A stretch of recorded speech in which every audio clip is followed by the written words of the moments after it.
लगता है आपको कि 1 घंटे के लिए, हमें भी लगता है कि 1 घंटा कोई बहुत बड़ी बात नहीं होती है, लेकिन 1 घंटे का खर्चा जो आता है वो टैक्स पेयर पर लगेगा।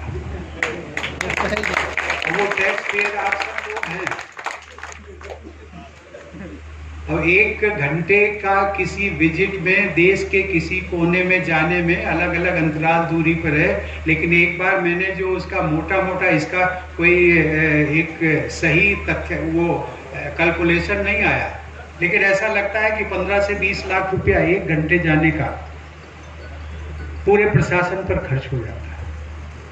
और वो किसका पैसा है? हमारा है, आपका। और यही पैसा यदि विकास के कार्यों में लगे तो राष्ट्रपति जी को यहाँ रूड़ा आने की क्या जरूरत है? मैं तो कहता हूँ कि यदि मुझे 4 बार आना हो तो यहाँ पर 60 से 70 लाख रुपया वो अगर विकास कार्यों में लग जाए तो हमें बड़ी खुशी होगी।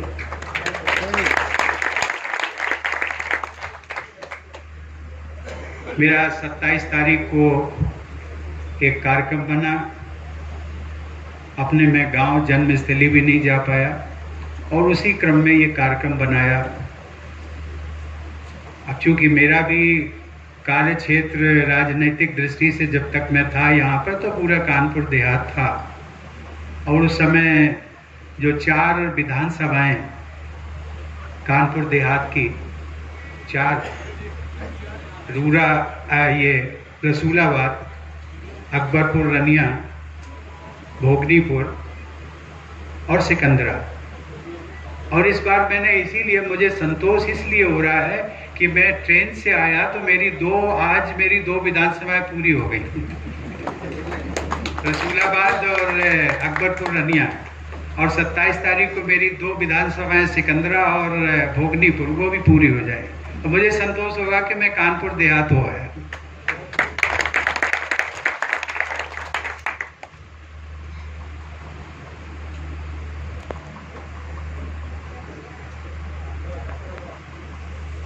बातें तो आप सबसे बहुत करनी है, समय की मर्यादा,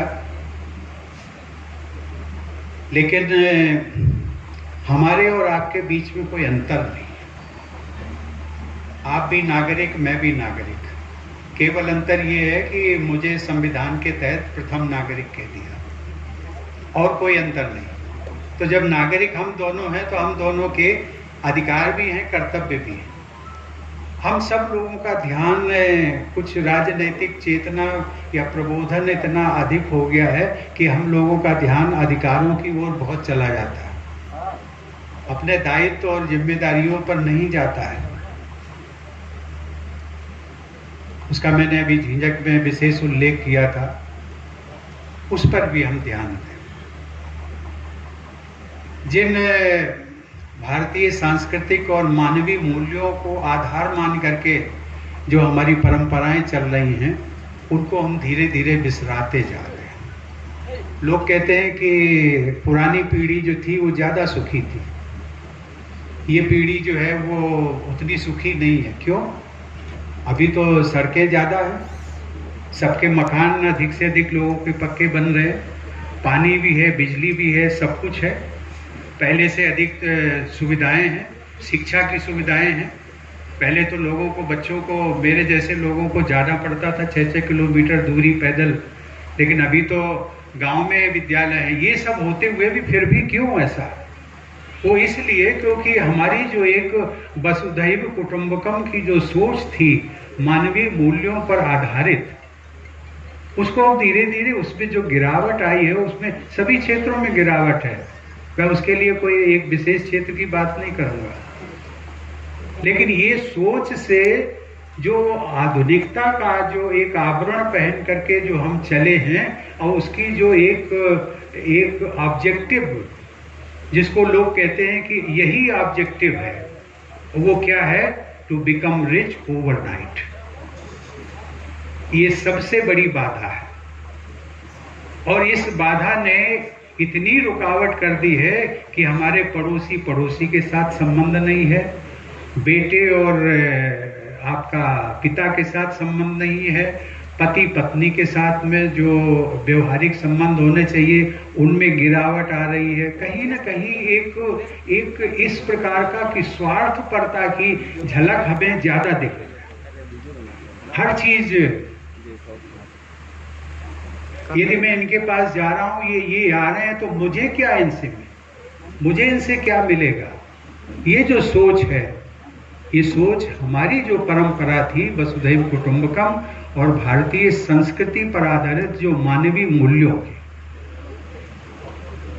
उसमें कमी आ रही है। ये उसका प्रमुख कारण ये कहीं ना कहीं इस पे हमें पुनः, आप सब लोग प्रबुद्ध व्यक्ति हैं और कानपुर देहात के जब लोग कहते हैं ना मुझे प्रबुद्ध कहते हैं, तो मुझे खुशी होती है कि मेरा कानपुर देहात के सभी लोग प्रबुद्ध हैं।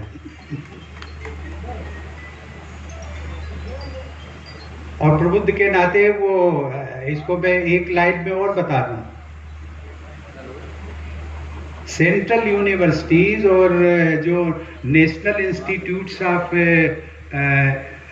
Educational institutes of national importance, वो लगभग 150 हैं। उसका राष्ट्रपति विजिटर होता है। विजिटर मीन्स जिसको कुलाधिपति या हेड कहते हैं।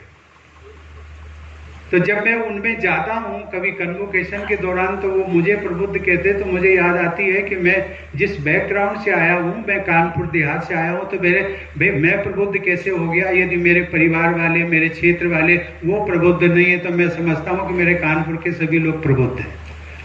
और इसीलिए मैंने ये संक्षेप में एक आप सब लोगों के लिए इशारे में मैंने बात कही है। जब मैंने नागरिक की बात कही, तो मुझे लगता है मित्रों, हम सबको एक जागरूक और समझदार नागरिक, जिसमें कि सोचें तो सबके लिए सोचें, करें तो सबके हित के लिए करें। उसमें देश का हित अगर छुपा है, तो उसमें हमारा हित भी सार्थक होगा। फिर इसी उम्मीद के साथ में हम लोग कभी मिलेंगे। आप सबका मुझे आशीर्वाद मिला, थोड़े समय के लिए आया, बेहद प्रसन्नता हुई। सबको नमस्कार, धन्यवाद। माननीय राष्ट्रपति जी एवं माननीय प्रथम महिला जी का हमारे मध्य पधारने तथा हमें अपने संपूर्ण वचनों से कृतार्थ करने हेतु सभी ओर से हार्दिक धन्यवाद। बहुत बहुत धन्यवाद।